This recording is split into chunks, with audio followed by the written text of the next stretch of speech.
Chers amis, bonjour. Aujourd'hui, 7 octobre, nous commémorons Notre-Dame du Rosaire, qui a donné son caractère au mois d'octobre, le mois de Rosaire. Rosaire ou chapelet, d'ailleurs.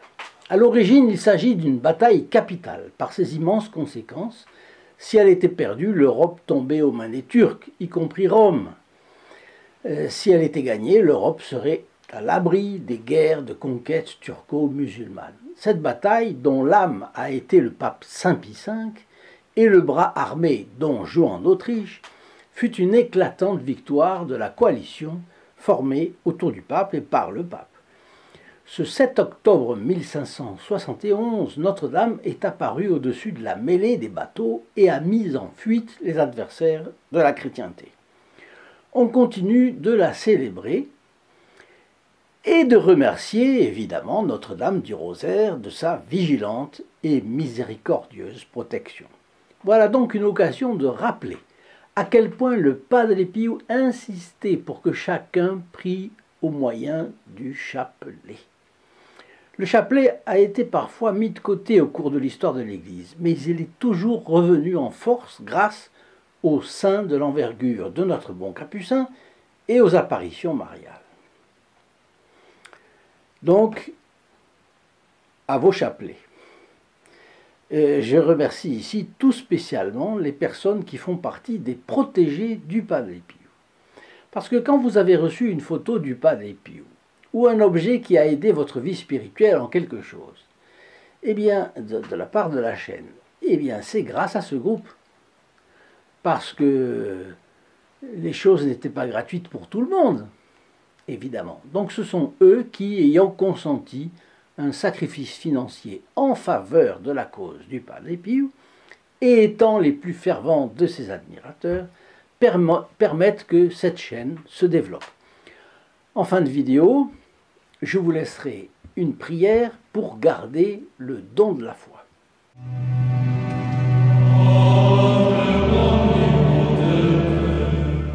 Qu'est-ce que le don de prophétie? Eh bien, on appelle prophétie, d'abord, des prédictions précises, pas générales, précises, et futures, c'est-à-dire qui se rapportent à des événements futurs, que Dieu seul peut connaître à l'exclusion de toute créature. Dieu fait publier ses prophéties généralement par ses seuls envoyés, et dans le but de promouvoir la foi, ou de rendre les hommes meilleurs.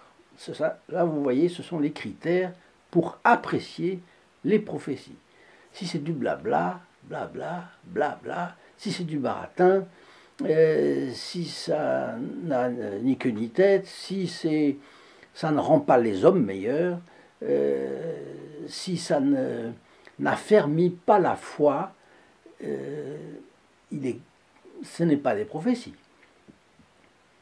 Dieu n'accorde habituellement le don de prophétie qu'à des âmes choisies, et celles-ci apprennent l'avenir par une inspiration intérieure, par une vision ou par les anges.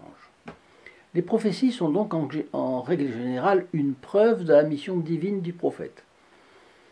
Et quelle est la mission divine du prophète? Regardez dans l'Ancien Testament, regardez les prophètes du Nouveau Testament. Je sais très bien, les prophètes officiels, le dernier prophète officiel a été notre Seigneur Jésus-Christ, oui, mais Sainte Jeanne d'Arc a été un prophète aussi. La différence, c'est que les prophètes de l'Ancien Testament, eh bien, révélaient quelque chose. C'était la révélation. Les prophètes du Nouveau Testament, ce sont hors révélation. Bien. C'est toujours et avant tout, donc, la mission du prophète, celle de guider le peuple de Dieu dans des circonstances historiques confuses où la sagesse semble avoir déserté le monde. Vous voyez que c'est ce qui se passe dans l'Ancien Testament et c'est ce qui se passe dans le Nouveau. Sainte Jeanne d'Arc, par exemple. Si quelqu'un doute que Sainte Jeanne d'Arc ait été prophète, il suffit de prendre la thèse qui a reçu les félicitations du jury d'un abbé, l'abbé Olivier, qui habite en Lorraine et qui a fait une chose extraordinaire dans laquelle il montre qu'elle a été prophète dans le domaine spirituel et dans le domaine temporel. Bien. Mais cela nous éloigne d'un autre sujet. Pas tout à fait. Et donc, ce qui caractérise le prophète, c'est de guider dans des circonstances confuses où la sagesse semble avoir déserté le monde. Et il le fait dans l'Ancien Testament, il le fait dans le Nouveau.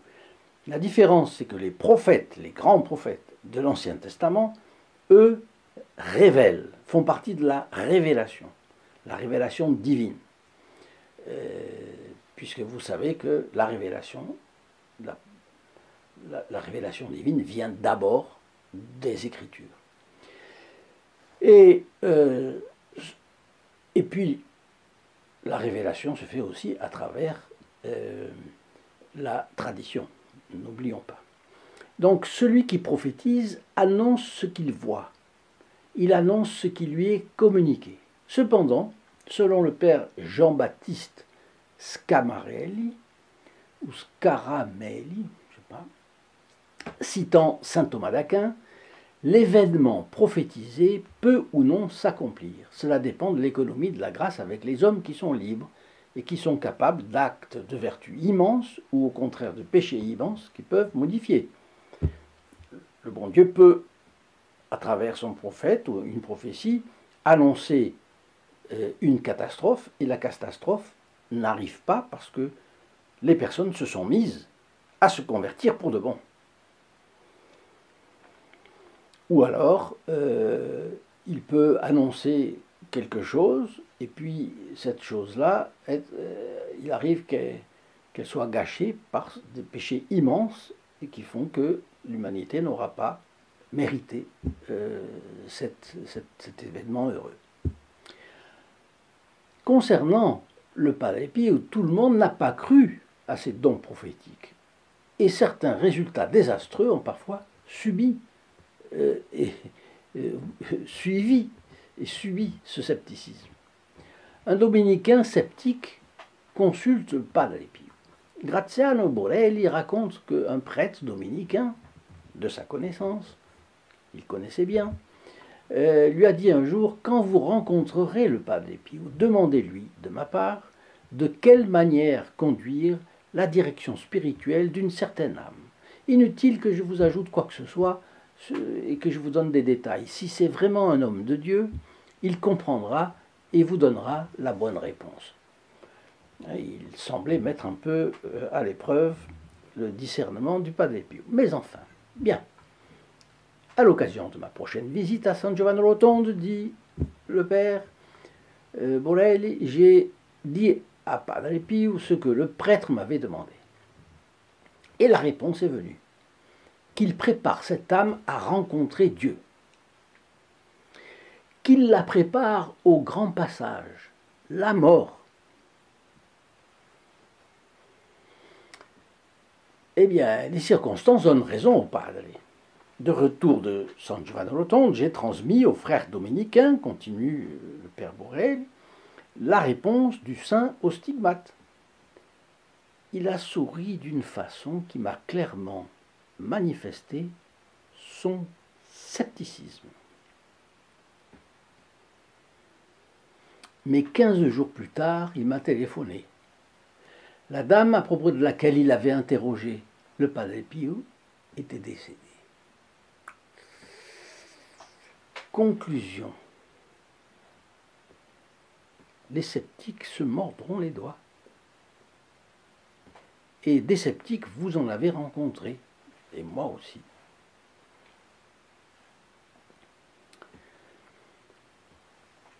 Il y a une autre histoire, et elle a trait au Ponte Vecchio, le vieux pont de Florence, en Toscane, capitale de la Toscane. Et ce vieux pont est le plus célèbre de la ville, sa construction remontant à l'époque romaine antique. Et il est fameux parce que, depuis le Moyen-Âge, s'y tient un commerce florissant qui concentre une partie de la vie de la cité.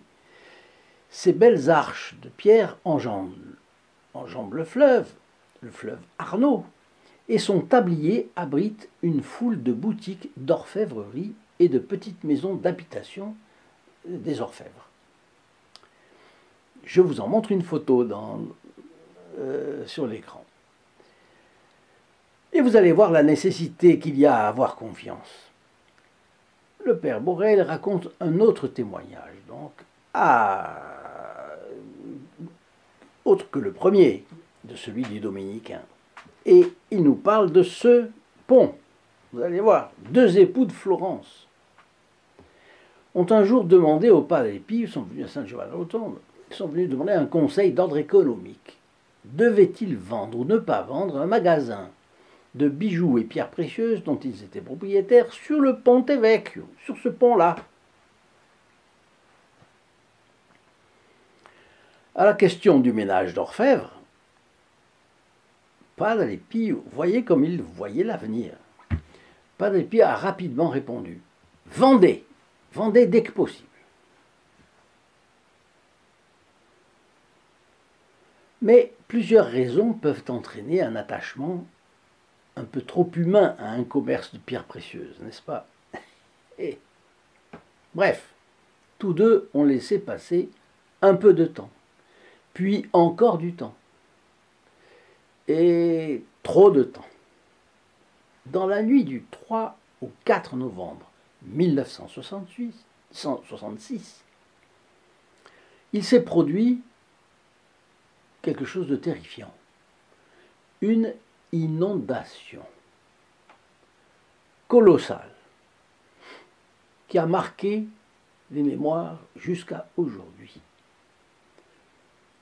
Une inondation de l'Arno avec un débordement dans la ville absolument colossal. En moins de 12 heures, la ville a été envahie par 80 millions de mètres cubes d'eau et de boue. 50 000 familles se sont soudain trouvées sans abri. Et oui, tous ceux qui étaient dans les berges, à côté de l'eau, mais 15 000 voitures ont été détruites aussi. Et éparses dans les rues. Plus, et c'est là qu'on arrive à notre ménage d'orfèvre, 6 000 boutiques ont été ravagées, dont toutes celles abritées sur le pont. Les boutiques et les maisons, parce que vous voyez qu'il y a des maisons qui sont un peu en encorbellement, qui sortent du pont. Bon, l'eau arrivait jusque là-dedans, elle a tout inondé. La fureur des eaux a tout emporté. Et du pont, n'est plus resté que quelques ruines aplaties. Il est aujourd'hui reconstruit à l'identique, comme savent le faire les Italiens. Mais je vous montre une photo supposée des dégâts, parce que je n'ai pas pu vérifier dans Internet, parce qu'il y avait plusieurs ponts sur l'Arno, à Florence, et je ne sais pas si c'est celui-là vraiment qui a été ratatiné. Bon, on peut imaginer que oui. En tout cas, tous les ponts ont été abîmés, énormément abîmés. Alors le ménage d'orfèvre a perdu la marchandise et surtout le local, si prestigieux. Et en cas de calamité naturelle exceptionnelle comme celle-ci, les assurances n'ont probablement pas marché. En fait, que personne ne tarde à suivre les conseils du Padre. La confiance dans notre capucin est primordiale. D'ailleurs, je vous rappelle qu'il est possible pour vous de mettre le Padre Pio en contact avec des personnes qui ne le connaissent pas encore. Eh bien, ce moyen facile, c'est de diffuser sa photographie. Nous la tenons gratuitement à votre disposition parce que notre objectif, vous le savez, c'est de répandre sa présence consolatrice dans les foyers. Elle vous sera envoyée gratuitement et franco de port. Il suffit de la demander au numéro de téléphone que je vous laisse en description. Ou alors la commander à partir du lien que vous trouvez également en description. Si vous pouvez faire un effort spécial de diffusion de la photographie du Padre Pio en l'honneur de Notre-Dame du Rosaire, eh bien je suis sûr qu'il vous en remerciera avec des grâces particulièrement importantes. Je vous remercierai aussi de m'informer des grâces que vous aurez pu recevoir, pour que je puisse en faire profiter tous nos amis et donc les stimuler de cette manière. Alors maintenant, je vous laisse la prière pour demander, pour garder le don de la foi. Et le texte est le suivant. Ô mon Dieu, faites-moi comprendre la grande valeur de la foi. Non, la puissance de votre bras n'a pas faibli. Si vous ne faites pas de miracle en ma faveur, c'est uniquement parce que ma foi est faible. Aidez donc mon incrédulité et augmentez ma foi. Ô Seigneur, faites de la foi la lumière qui me guide dans toutes les circonstances de ma vie. Apprenez-moi à croire, Seigneur Jésus-Christ, même au milieu de l'obscurité et des ténèbres. Apprenez-moi à croire en faisant confiance uniquement à votre parole. Ainsi soit-il. Et n'oubliez pas de conquérir une âme de plus aujourd'hui même pour le Padre Pio. Je vous souhaite une très bonne journée. À la prochaine vidéo. In nome del Padre, del Figliolo e dello Spirito Santo, e così sia. Sia lodato Gesù e Maria.